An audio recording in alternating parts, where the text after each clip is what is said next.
For today's video, magluluto tayo ng pancit bato. Magluluto tayo ng pancit bato, mga mi. Sama na natin yan.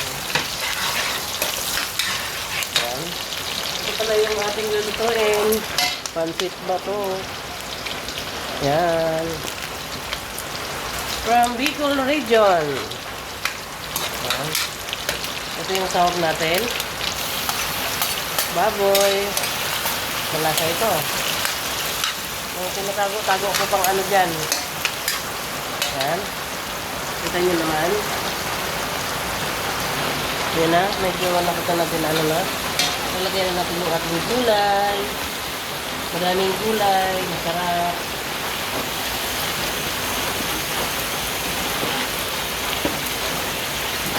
Diba?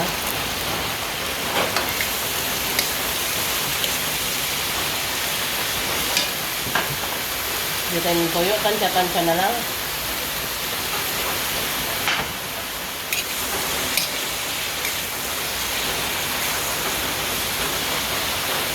Ayan. Konting paminta. Palagay tayo ng konting yung sarap. Ayan. Yung ating gulay, mga linis. Masarap daw pag maraming gulay. Pag magluluto tayo ng pancit. Yan na. Ayun o.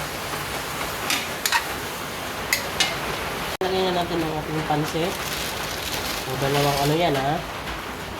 Dalawang tawag dito. Dalawang ano yan para sarap. Ubus ang sabaw niyan. Ayan. Mabilis lang yan mga mi. Hihigupin lang yan sa baw na yan. Ganyan ang pancit bato.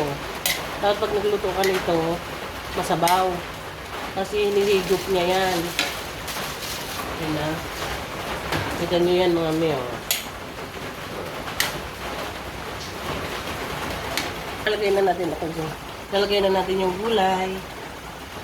Para ano na. Yan.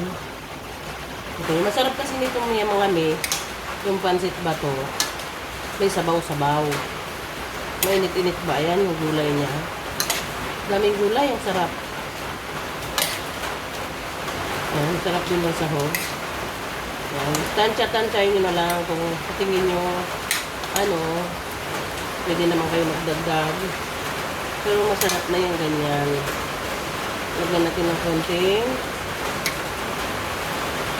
paminta. Kami ang ating pancit bato. Ang sarap na. May sabaw-sabaw siya. Ito yung tinatawag na pancit bato na gisado. Yan. Ito yun. Makita nyo naman. Okay na na. Merienda time. Yan ang mga mayo. Luto na siya. Okay, kain na na.